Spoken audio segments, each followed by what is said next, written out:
વિજ્ઞાનની વ્યવસ્થાનો સદુપયોગ કરો. આ 100% વિજ્ઞાન આનો આપ્યું છે, આનો સદુપયોગ કરો તો પરફેક્ટ હાલે. અરે છોડો, તમે આનો નેટનો ઉપયોગ કરો. તમારી 15મી પેઢીએ કેવા વસ્ત્રો આપણા વડીલો પહેરતા એ આમાં નીકળશે. કોઈ પણ શ્લોક તમે માગો આ શ્લોક આપે છે. કોઈ પણ ગ્રંથ, અરે ઉપનિષદ વેદ માગો તો આ આપે છે. પણ બીજું તૂટી ન ગયો ને બાપુ, બરોબર છે ને? એમાં વોટ્સઅપ આ બે વર્ષ થયા ને. હું તો નથી વાપરતો. નહીં, આપણે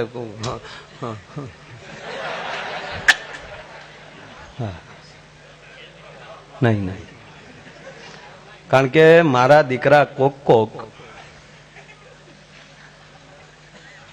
હું કીર્તિભાઈ બે મારી વાડીએ બેઠા બેઠા ખાટલે મોજ કરીએ. ઈ ફોટો કોકે ડાઉનલોડ કર્યો ને એમાં મારા દીકરા લખે, કવિરાજ પ્રોગ્રામ નું કેમ થાય, તારી પાસે કેદી ઉશી ના માંગ્યા લુખેશ?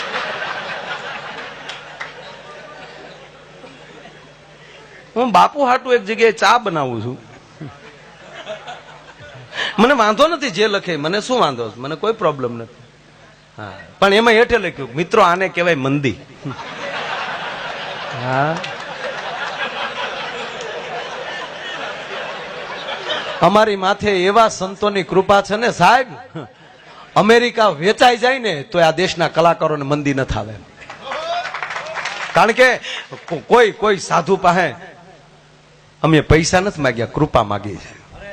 અને એટલે ગમે એટલા ઉજાગરા કરીએ છીએ, ગમે એટલી સ્પીડમાં રોડ ઉપર જાય છે, ટ્રકના જોટા માલી હોપટ નીકળી ગયેલા છે સાહેબ, અમને કોઈ દી ડાઘ નથી થયો. એનું કારણ એ છે કઈક કૃપા છે અંદર, એ વાત ફાઇનલ છે. પણ આ 2 વર્ષથી જે વોટ્સઅપ ચાલુ થયા ને એનું ટેન્શન જે મને એકલાને આવ્યું. આ માતાઓ બહેનો બેઠા છો, અતિયુક્ત લાગે તો માફ કરજો, પણ આજ ગુરુ પૂર્ણિમા છે, મને એનું ભાન છે. હું કઈ જગ્યાએ બેઠો એનું ભાન છે. પણ 30-35 વર્ષ પહેલા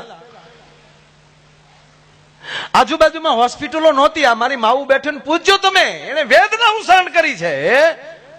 તાવની ટીકડી નહોતી મળતી. અને પરસુતાની વેદના થતી ત્યારે જગદંબા એની ભવાનીને યાદ કરતી હતી. અને ગામની હુયાણી કામ કરતી હોય સાહેબ, એ જન્મ કરાવવા આવે બાળકને, અને જન્મ થતી વખતે હુયાણી મોઢા ફેરવી જતી હતી. કારણ કે જન્મતા બાળક એનું મોઢું ન જોઈ જાય.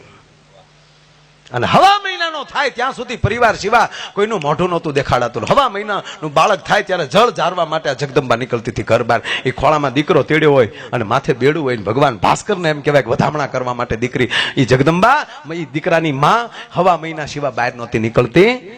ઈ સંતાનો આપણે બેઠા છીએ ને એટલે સંતો પાસે આવ્યા છીએ.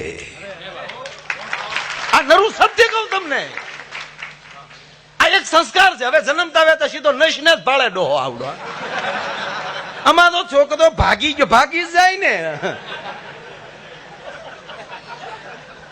મારે નથી પ્રોગ્રામ કરવો. ના હું બોલી, આ તો મોબાઈલ ગોતતો હતો.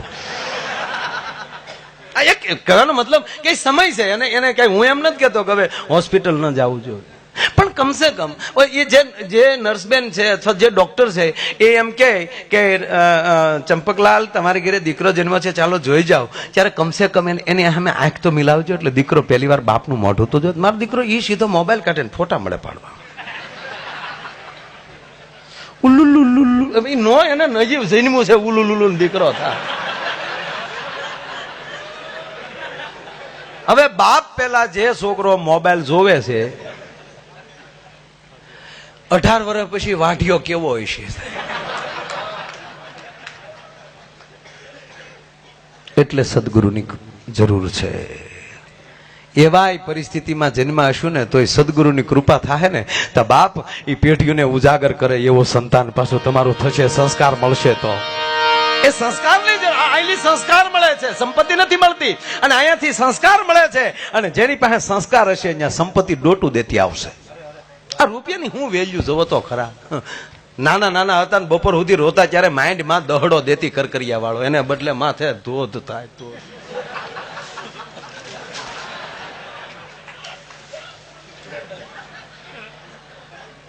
માના હમ ખાઈને તું નાનો હતો તે દેખી નોટું ભાળીથી કોઈ દે. આપણા ઘરના આવડાને રહેવા જોઈએ. આ તો કોઈ આમાં ઘણા મોટા માણસો બેઠા હોય. આપણે ફેર નહોતી ભાઈ, ખોટું હું કેવું. રામ બરોબર આવી નોટું ફાળી ભાઈ. આ તો સારું છે, ધીરે ધીરે ધીરે નોટું વધતે વધતે એટલે પગ્યું. બાકી આ ઠામું કઈ નોટું ફાળી ગયા ગાંડા થઈ જાય. નોચું થઈ ગયું, નોચું.